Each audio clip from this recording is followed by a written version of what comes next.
ناظرین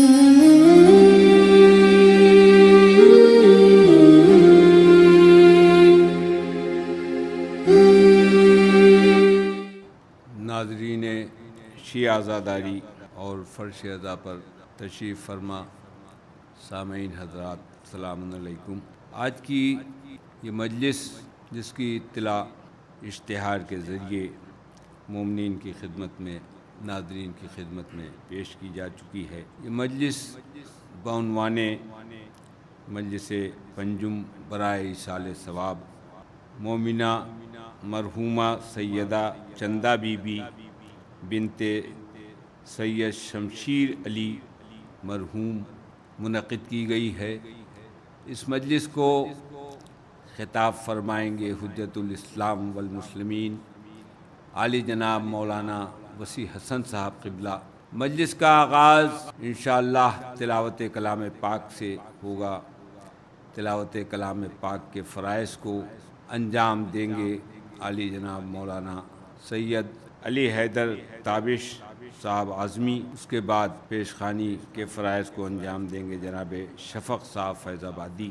آپ حضرات سے التماس ہے کہ ایک بار سورہ حمد اور 3 بار سورہ قل واللہ کی تلاوت فرما کر مرحومہ سیدہ چندہ بی بی بنت سید شمشیر علی مرحوم کی روح کو ایصال فرما دیں۔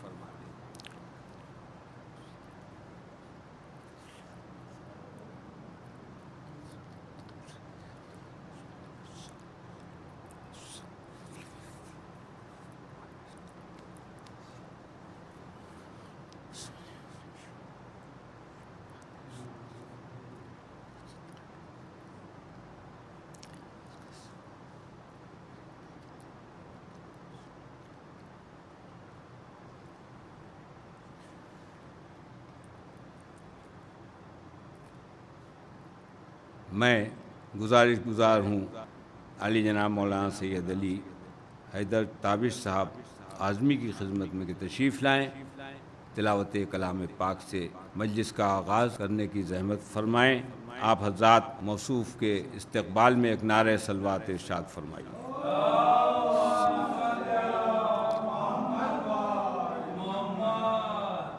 اعوذ باللہ من الشیطان الرجیم، بسم اللہ الرحمن الرحیم۔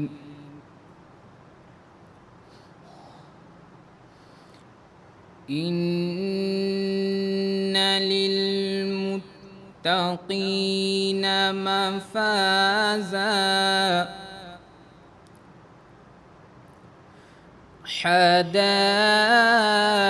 حدائق وأعنابا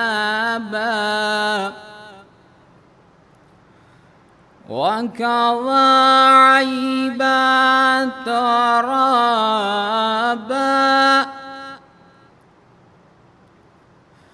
وكأسا دهاقا لا يسمعون فيها لغوا ولا كذابا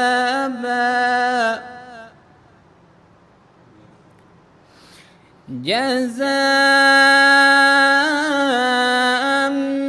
من ربك عطاء حسابا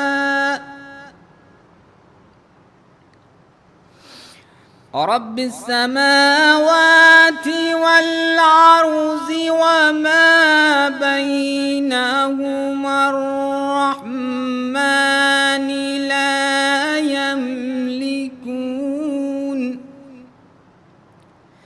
لا يملكون منه خطابا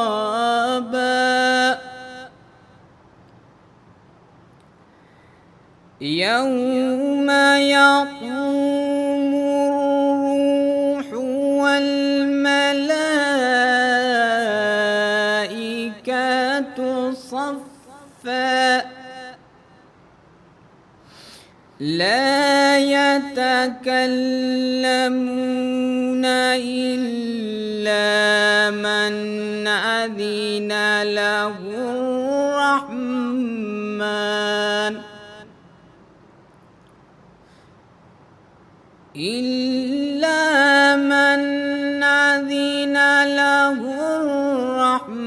الرحمن وقال صوابا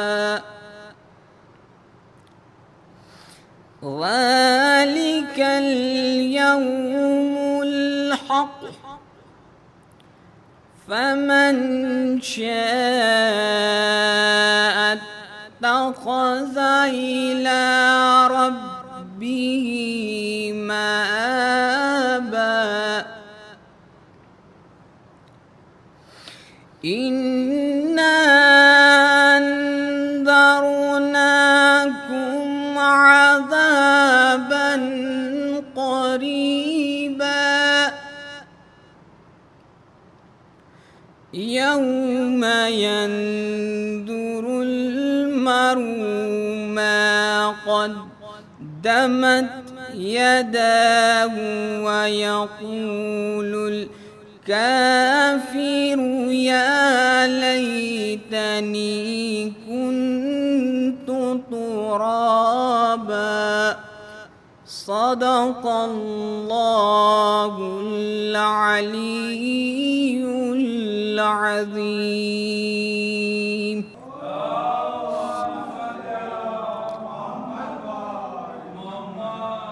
حضرات، ابھی آپ جناب مولانا علی حیدر تابع صاحب آدمی سے تلاوت کلام پاک مخصوص انداز میں سماعت فرما رہے تھے. اب اس کے بعد میں گزارش گزار ہوں بہترین ترنم کے مالک بہترین کلام کے ساتھ جناب شفق صاحب فیض آبادی کی خدمت میں کہ تشریف لائیں. آپ حضرات ان کے استقبال میں ایک نعرہ صلوات ارشاد فرمائیے.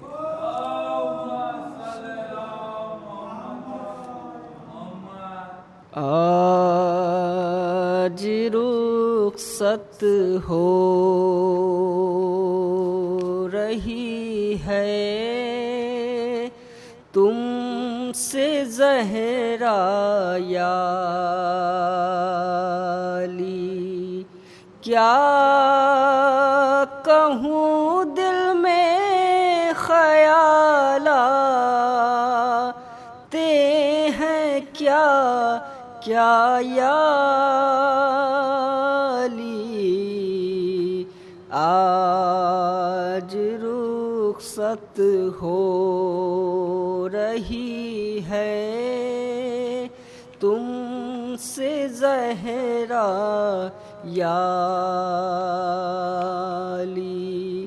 ہاں مدینے والوں کو تھا میرا رونا ناگوار. ہاں مدینے والوں کو تھا میرا رونا ناگوار. آج سے ہوگا نہ ان لوگوں کو شکوہ یا علی. دشمنوں کو تم نانے دینا میری لاش پر. دشمنوں کو تم نانے دینا میری لاش پر. پردہ شب میں میری میت اٹھانا یا علی. پردہ شب میں میری میت اٹھانا نایالی بعد میرے جان کیا ہو حال بچوں کا میرے بعد میرے جان کیا ہو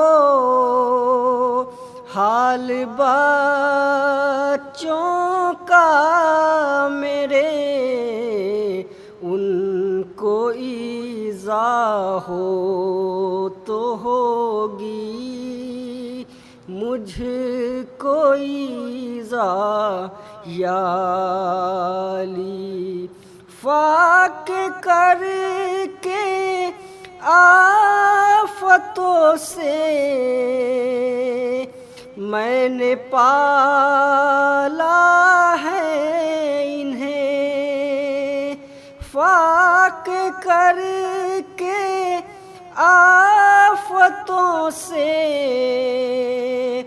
میں نے پالا ہے انہیں تم خیال ان کا میری خاطر سے رکھنا یا علی جانتے ہیں آپ یہ نازوں کا پالا ہے حسین جانتے ہیں آپ یہ نازوں کا پالا ہے حسین وہ اگر روئے دلاسا اس کو دینا یا علی تم کو زحمت ہوگی لیکن میری تسکی کے لیے تم کو زحمت ہوگی لیکن میری تسکی کے لیے میری تربت پر میرے بچوں کو لانا یا علی رہ گئے اپنا کلیجہ تھام کر مولا سعید رہ گئے اپنا کلیجہ تھام کر مولا سعید بولی زہرا جب خدا حافظ تمہارا یا علی بولی زہرا جب خدا حافظ تمہارا یا علی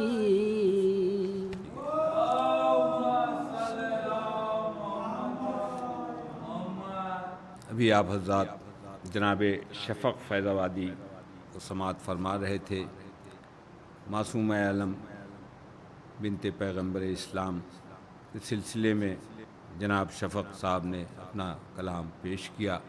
قبل اس کے کہ میں حجت الاسلام علی جناب مولانا وسیع حسن صاحب قبلہ کو زحمت دوں چند اشعار مولانا موصوف کے استقبال میں پیش کرنا چاہتا ہوں. ایک نعرہ صلوات.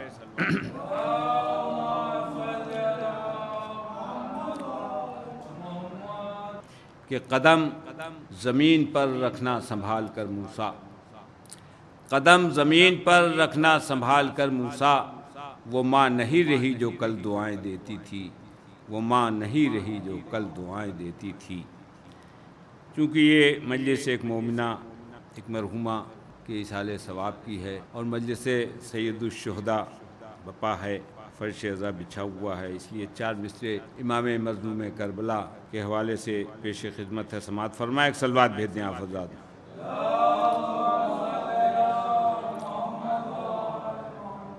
کہ ذکر شبیر نہ پوچھے کوئی کیا دیتا ہے، ذکر شبیر نہ پوچھے کوئی کیا دیتا ہے، حق کی راہوں پہ ہمیں چلنا سکھا دیتا ہے، حق کی راہوں پہ ہمیں چلنا سکھا دیتا ہے، اور برکتوں کے لیے کافی ہے فقط نام حسین، برکتوں کے لیے کافی ہے فقط نام حسین، یہ فقیروں کو شہنشاہ بنا دیتا ہے، یہ فقیروں کو شہنشاہ بنا دیتا ہے، یہ فقیروں کو شہنشاہ بنا دیتا ہے۔ حضرات، جناب دبیر مرحوم کا مشہور و معروف مصرع زیر قدم والدہ فردوس بنی ہے۔ اس مصرعے کے ذیل میں نے اس مصرعے پر تضمین کی ہے اور ایک مطلع اور 2 شعر آپ حضرات کی خدمت میں پیش ہے، اور نعرہ صلوات آپ حضرات دیتے ہیں۔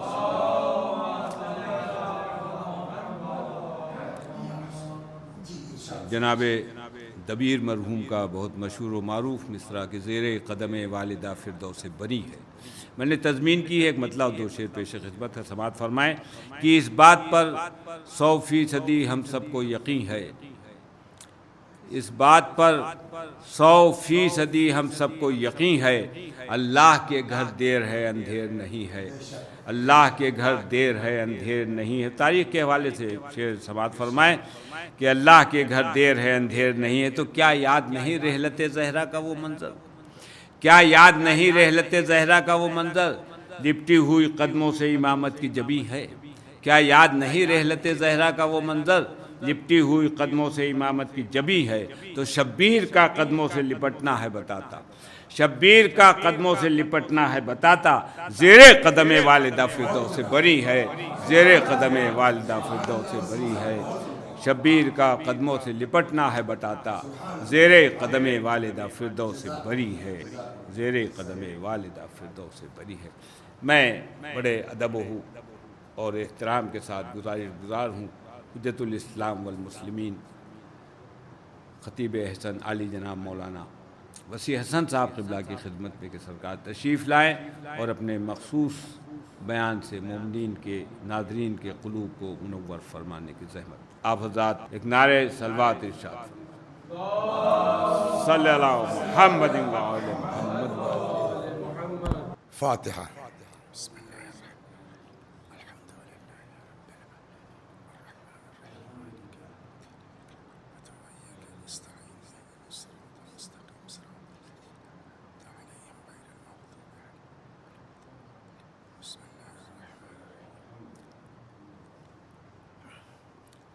لا حول ولا قوة إلا بالله العلي العظيم۔ أعوذ بالله من الشيطان الرجيم، بسم الله الرحمن الرحيم۔ الحمد لله رب العالمين، بارئ الخلائق أجمعين، باعث الأنبياء والمرسلين، والصلاة والسلام والتحية والإكرام على البشير النذير السراج المنير سيدنا ونبينا وشفيعنا إن شاء الله أبي القاسم محمد، صل على محمد اللهم صل عليه وعلى أهل بيته، مظاهر جلالك وجمالك، واللعن على أعدائهم الشاكين فيهم المنحرفين عنهم أجمعين۔ أما بعد، فقد قال رسول الله صلى الله عليه وآله وسلم: فاطمة سيدة نساء العالمين من الأولين والآخرين، وأنها لتقوم في محرابها يصلون عليها 70,000 ملك من المقربين، وينادون بما نادت به الملائكة: يا مريم إن الله، يا فاطمة إن الله اصطفاك وطهرك واصطفاك على نساء العالمين۔ صلوات در محمد و آل محمد۔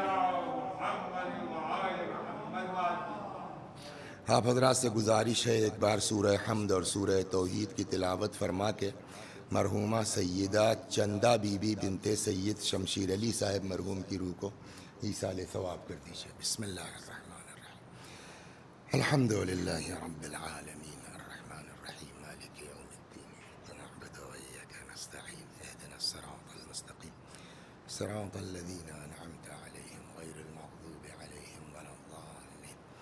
بسم اللہ الرحمن الرحیم، قل هو اللہ احد اللہ الصمد لم یلد ولم یولد ولم یکن له کفوا احد۔ بسم اللہ الرحمن الرحیم، قل هو اللہ احد اللہ الصمد لم یلد ولم یولد ولم یکن له کفوا احد۔ بسم اللہ الرحمن الرحیم، قل هو اللہ احد اللہ الصمد لم یلد ولم یولد ولم یکن له کفوا احد۔ کذالک اللہ ربی، اللہم صل علی محمد وآل محمد، اللہم صل علی محمد وآل محمد، اللہم صل علی محمد وآل محمد۔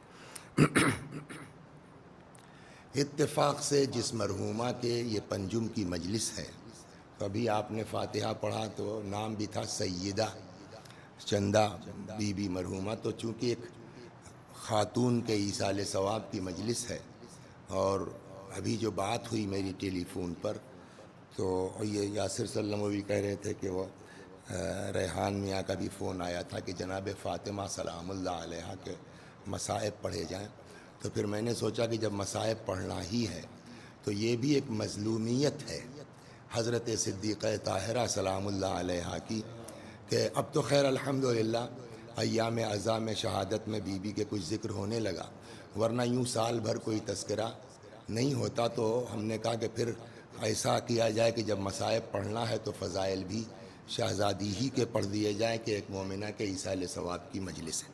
میں نے اس سلسلے میں جس حدیث مبارک کی تلاوت کی ہے، ارشاد ہوتا ہے کہ پیغمبر اکرم صلی اللہ علیہ وآلہ وسلم نے فرمایا کہ فاطمۃ سیدۃ نساء العالمین، فاطمہ سیدہ ہیں، سردار ہیں دنیا کی تمام عورتوں کی، من الاولین والآخرین، ازل سے لے کے ابد تک، یعنی جب سے دنیا کا وجود ہے اور جب تک دنیا باقی رہے گی۔ صدیقہ طاہرہ سیدہ تھیں، سیدہ ہیں، سیدہ رہیں گی۔ تو اب یہ سوال یہاں ہوگا کہ اگر جو ہے وہ جناب فاطمہ سیدہ ہیں تو فاطمہ کے پہلے کون، مریم، ہاجرہ، ان لوگ زمانے میں؟ کا جواب تو ہو گیا نا، پیغمبر نے فرمایا من الاولین والآخرین، ازل سے لے کے ابد تک، یعنی وہ چاہے مریم کا دور ہو، چاہے ہاجرہ کا زمانہ ہو، چاہے سارا فاطمہ زہرا سلام اللہ علیہا، ہر دور میں سیدہ تھیں، ہر دور میں سردار تھیں۔ اس کے بعد جو پیغمبر کا جملہ ہے، دیکھیے جب تک ایک جملہ میں اکثر، آپ لوگ تو یہاں سنتے رہتے ہیں مجھ کو، ایک جملہ اکثر اپنی مجلسوں میں کہتا ہوں وسیم بھائی، کہ اگر جب تک ہم اپنی اوقات نہیں سمجھیں گے کہ ہم کیا ہیں، تب تک اہل بیت کی عظمت کا اندازہ نہیں ہوگا۔ ہماری اوقات کیا ہے؟ بہت بڑے مومن کو لے لیجیے آپ، بہت بڑے اللہ والے کو لے لیجیے، اس کے باوجود ہمارا حال کیا ہے؟ ہماری نمازوں کا حال سنیے گا آپ، قرآن میں ہے، میں کہیں اور سے نہیں کہہ رہا ہوں، فَوَيْلٌ لِّلْمُصَلِّينَ الَّذِينَ هُمْ عَنْ صَلَاتِهِمْ سَاهُونَ، اللہ کی مار، اللہ کی پھٹکار ان نمازیوں پر جو اپنی نماز میں غفلت برتتے ہیں۔ تو ہماری نماز کا یہ حال ہے، تلاوت کرتے ہیں ہمارا، قرآن پڑھتے ہیں، بڑا ثواب ہے قرآن پڑھنے کا۔ روایت یہاں تک کہتی ہے کہ آسمان کے فرشتوں کے لیے وہ گھر ایسے ہی چمکتا ہے جس میں تلاوت قرآن ہوتی ہے جیسے ہمارے لیے ستارے چمکتے ہیں۔ اتنی سب عظمت کے باوجود، بلکہ ایک روایت میں ہے کہ جنت میں قرآن کی آیتوں کے برابر درجات ہیں، اور کل کو جو ہے وہ جنتیوں سے کہا جائے گا کہ قرآن کی آیتیں پڑھتے رہو اور اپنی ترقی لیتے رہو، بڑھتے رہو۔ لیکن اس کے باوجود حدیث کیا کہتی ہے؟ بہت سے قرآن پڑھنے والے ہیں، رب تال القرآن والقرآن یلعنہ، بہت سے قرآن پڑھنے والے ہیں، قرآن پڑھتے ہیں اور قرآن ان پر لعنت کرتا ہے۔ رب قارئ یقرأ القرآن والقرآن یلعنہ، بہت سی قراءت کرنے والے پڑھتے تو جھوم جھوم کے آئے لیکن قرآن ان کے اوپر لعنت کرتا ہے۔ اچھا کرے بھی کیوں نہ، اس کا صاف واضح موجود ہے سبب۔ مثلا فرض کیجئے آپ جھوم جھوم پڑھیے قل لا اسألکم علیہ اجرا الا المودۃ فی القربى، اور آپ کو اہل بیت سے محبت نہ ہو تو ایسی تلاوت سے کیا فائدہ ہے؟ یا آپ جھوم جھوم کے پڑھیے صاحب انما یرید اللہ لیذھب عنکم الرجس اہل البیت ویطہرکم تطہیرا، خوب پڑھیے، اور آپ کو جناب فاطمہ کی عصمت پر عقیدہ نہ ہو تو اس آیت کی تلاوت سے قرآن لعنت نہیں کرے گا تو کیا کرے گا؟ اچھا چلیے صاحب آپ کو سب کچھ ہے لیکن ایک چیز جو درمیان میں ہے نا وہ سارا کام خراب کر دیتی ہے، وہ کیا ہے؟ اس کا نام ہے اخلاص، خلوص۔ کوئی بھی عمل جب تک خلوص نہیں ہوگا اس میں، آپ چاہیے تکڑ ڈالیے۔ چنانچہ ایک روایت میں پہلے آپ کو سنا دوں، میں نے کہا پہلے اپنی اوقات ہم سمجھیں تب سمجھ میں آئے گا فاطمہ زہرا کیا ہے۔ میں اس آیت کو بھی لاتا ہوں۔ بغیر اخلاص کے ایک حدیث پہلے سناتا ہوں میں آپ کو، ارشاد ہوتا ہے کہ الناس کلہم ہالکون، انسان سارے کے سارے ہلاک۔ یا ہلاک کا مطلب موت نہیں ہے، دیکھیں دو چیزیں، ایک ہلاک جو ہے وہ اپوزٹ ہے حیات کے سلسلے میں ہلاکت، ایک ہلاک ہے نجات کا اپوزٹ۔ یہاں موت کے اپوزٹ میں جو ہے اس کے معنی میں نہیں ہے ہلاک، یہاں نجات کا اپوزٹ ہے۔ یعنی کیا مطلب؟ الناس کلہم ہالکون، ہر انسان ہلاک، یعنی کسی کو نجات نہیں ہونی ہے، کیا یہ تعامل کرے؟ الا العالمون، سوائے علماء کے جو پڑھے لکھے لوگ ہیں۔ اب صاحب کالر ٹائٹ کر لیا کہ صاحب ہم عالم میں بچ جائیں گے، کہا نہ۔ اب آیت آگے کہتی ہے والعالمون کلہم ہالکون، سارے علماء ہلاک، کوئی بچنے والا نہیں ہے۔ الا العاملون، سوائے ان لوگوں کے جو اپنے علم کے مطابق عمل کرتے ہیں۔ تو خالی علم سے کچھ نہیں ہوتا جب تک علم کے مطابق عمل نہ ہو۔ اب چلیے صاحب جو ہے وہ مولانا وسیع حسن صاحب خوش ہو گئے کہ صاحب میں عمل کرتا ہوں جتنا آتا ہے، کہ جی نہیں، خوش مت ہوئیے۔ پھر اگلا فقرہ والعاملون کلہم ہالکون، سارے عمل کرنے والے ہلاک، کسی کو نجات نہیں ہے۔ الا المخلصون، سوائے ان لوگوں کے کہ جن کے عمل میں خلوص پایا جاتا ہے۔ تو اس کا مطلب مین چیز کیا ہے؟ بحث عمل سے نہیں ہے کہ کتنا کیا، بحث یہ ہے کہ تمہارا عمل اس کی کوالٹی کیا ہے۔ جب تک اخلاص نہیں ہے تب تک ہمارے عمل کا کوئی فائدہ نہیں ہے۔ ایک دشمن ہمارا ہے پیدائشی، نام اس کا ابلیس۔ اللہ نے بھی قرآن میں سمجھا دیا، اس سے بھیا ہوشیار رہنا، ان الشیطان للانسان عدو مبین، شیطان بہت کھلا ہوا دشمن ہے انسان کا۔ شیطان کا کام کیا ہے؟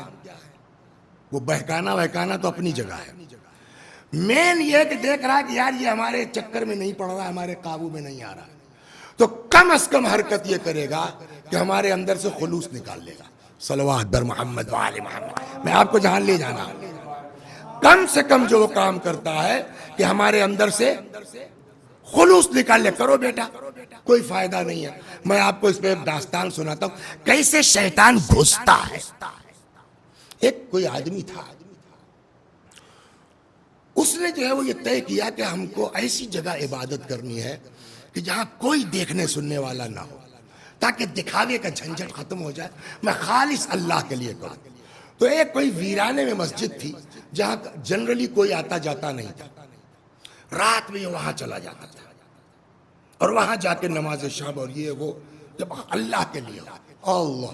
اب شیطان کو بہت کھلا، یار یہ تو بڑے، اس نے کہا اچھا بیٹا بتاتے ہیں تم کو۔ ایک دن یہ آدھی رات کے بعد یا کب بہرحال نماز پڑھ رہے تھے، اللہ اکبر بسم اللہ الرحمن الرحیم بڑے خلوص کے ساتھ، تب تک دروازے میں آواز آئی بھاڑوں سے۔ اب یہ نماز میں ہے، دیکھیں شیطان کیسے گھستا ہے اور پتہ بھی نہیں چلتا۔ قرآن بھی کہتا ہے کہ کبھی کبھی ہم لوگوں کا حال یہ ہے کہ ہم لوگ عمل کرتے ہیں اور یہ سمجھتے ہیں کہ بہت بڑھیا عمل ہمارا ہے، لیکن جب واقعی جانچ ہو جائے گی پتہ خالی کچھ نہیں۔ اب ان کو دماغ میں آیا کہ یار اتنی رات کو اس مسجد میں کون آ رہا ہے. اب دیکھیے چلا گیا دماغ. میں نے تو نہیں جو ہے کوشش کی کسی کو پتا چلے کہ میں یہاں ہوں، لیکن یہ خود سے آ گئے ہیں. اب مجھ کو یہاں نماز پڑھتے دیکھیں گے. اب وہ پڑھ رہے ہیں نماز، دماغ چل رہا ہے. تو وہ جائیں گے، جب گھر بتائیں گے تو خالہ اماں سے بتائیں گے، تو پھوپھی جان سے بتائیں گے، تو چچی سے بتائیں گے بھائی ماشاءاللہ یہ لڑکا وہاں اکیلے میں نے اس کو نماز شب پڑھتے دیکھا، سبحان ربی العظیم و بحمدہ، اور پورا دماغ میں ہے. تو میں نے تو کوئی ظاہر کرنے کی کوشش نہیں کی تو قدرتاً ہو گیا. تو لوگ اب وہ تصور میں ہے کہ جہاں جا رہے ہیں بھائی ماشاءاللہ ماشاءاللہ. یہ ساری نماز میں اب ان کے دماغ میں یہی تھا کہ لوگوں کو جب پتہ چلے گا کہ لوگ کیسے میری واہ واہ کریں گے. نماز ختم ہو گئی. اب نماز ختم کے بعد دیکھتے ہیں مسجد میں تو کوئی نہیں ہے یار. پھر یہ آواز کہاں سے آئی تھی؟ آگے بڑھے دروازے کے پاس آئے تو دیکھا بارش ہو رہی ہے. ایک کتا بارش سے بچنے کے چکر میں دروازے کے اس پہ جو چھجا وجا تھا اس کے اندر آ کے چھپا، تو کچھ بیٹھنے میں ہلکا سے دروازے سے ٹچ ہوا. دروازہ بھڑ سے بولا. یہ پوری نماز سمجھتے رہے کوئی آدمی آ گیا. تو یہ پوری نماز پڑھ لے گئے. نماز میں ہم نیت کیا کرتے ہیں؟ قربتاً اللہ. اور ان کی پوری نماز کاہے میں ہو گئی؟ کتے کی خاطر. تو یہ حال ہمارا ہے. بڑا دیکھیے ایک بات کہیں، بڑا کرم ہے خدا کا، بڑا رحم ہے خدا کا کہ اللہ تبارک و تعالی ہمارے عمل کو قبول کر لے. ورنہ واقع میں آپ سے پوچھتا ہوں، جتنے لوگ یہاں بیٹھے ہیں یا یہ مجلس جو دیکھیں گے بعد میں، ان سے پوچھتا ہوں آنکھ بند کر کے، جیسے میری عمر تقریباً 55 سال ہے، تو 55 سال میں اگر 15 سال نکال دیے جائیں بلوغ تو 40 سال بچا ہے نا. وسیع حسن صاحب 40 سال آنکھ بند کر کے سوچ کے بتائیے مولوی صاحب، 40 سال میں ایک دن کی 2 رکعت نماز، ذرا سوچ کے بتائیے کہ نیت سے لے کے اور سلام تک 2 رکعت نماز خالی اللہ کے لیے پڑھی. آپ نے دنیا کا کوئی خیال نہیں آیا؟ کوئی نہیں ہے. یہ حال ہے ہم لوگوں کی عبادتوں کا، یہ حال ہے ہم لوگوں کی نمازوں کا کہ ہمارے کھاتے میں 2 رکعت نماز ملنا مشکل ہے. ایک صلوات پڑھیے. ایک اور قصہ سناتا ہوں، اتفاق یاد آ گیا. ایک روایت کہتی ہے اسی اخلاص پر کہ اگر کوئی شخص واقعاً اللہ کے لیے 2 رکعت نماز پڑھ لے، زیادہ نہیں کہتی، 2 رکعت، اللہ اس کے سارے پچھلے گناہ معاف کر دے گا. 2 رکعت نماز ہے. ایک کوئی بزرگ عالم تھے نجف میں، انہوں نے سوچا کہ کوشش کی جائے یہ 2 رکعت نماز پڑھی جائے. تو سارے آمادگی کے ساتھ، جو سب سے، اس لیے کہ روایت کہتی ہے کہ نماز میں آدمی کو سب سے بڑھیا کپڑا پہننا چاہیے. کیوں؟ صلوات پڑھیے، بات آ گئی کوئی کہتے جائے. کیوں؟ اس لیے کہ اگر آپ روایات دیکھیں گے تو اماموں کا مطلب کہنے کا یہ ہے کہ نماز کا مطلب یعنی تم اللہ کے سامنے ہو. آدمی کے سامنے جاتا ہے تو 10 بار آئینہ دیکھتا ہے، بال جھاڑتا ہے، کپڑے ٹھیک کرتا ہے. آپ مارکیٹ جاتے ہیں، اور نماز کا مطلب اللہ کی بارگاہ میں آتے ہیں نا. تو خدا کی پبلک کے سامنے جائیے تو اچھا کپڑا پہن کے، اللہ کی بارگاہ میں آئیے تو لنگی بنیان میں. اسی لیے روایت کہتی ہے، آپ شاید وہ پتہ نہیں آپ نے سنا وسیم بھائی کی نہیں، جو 15 رمضان والی جو ہے وہ تقریر میں کر رہا تھا، اس میں نے امام حسن علیہ السلام کی روایت یہ نقل کی تھی کہ روایت کہتی ہے کہ امام حسن علیہ السلام اپنی نماز میں، سمجھے آپ، جو سب سے بڑھیا کپڑا حضرت کے پاس ہوتا تھا وہ پہنتے تھے. لنگی بنیان کا تو سوال ہی پیدا نہیں ہوتا ہے، سب سے بڑھیا کپڑا. تو وہ مولانا صاحب نے جو دیکھا 2 رکعت نماز کرتا تو بہترین کپڑا پہن کے، ظاہر سی بات ہے جو ہے وہ کہاں پڑھے گا آدمی، نجف میں ہے. تو انہوں نے سوچا مسجد کوفہ میں چلے جائیں جہاں مولا پڑھتے تھے. مسجد کوفہ میں گئے، سارے اس کے ساتھ اللہ اکبر بسم اللہ الرحمن الرحیم. آج کیا ہے، پوری نیت ہے کہ کوشش کریں گے کہ سوائے اللہ کوئی ذہن میں خیال نہ آنے پائے. ارے صاحب ابھی 2 ہی آیت 4 آیت پڑھ پائے تھے کہ تب تک دماغ میں سوال آ گیا، یار مسجد کوفہ میں گنبد نہیں ہے، اب نماز ہو رہی ہے، اور اسی وقت دماغ میں آیا کہ بنوانا چاہیے، اگر سامان فلاں جگہ سے لیا جائے تو سستا پڑے گا،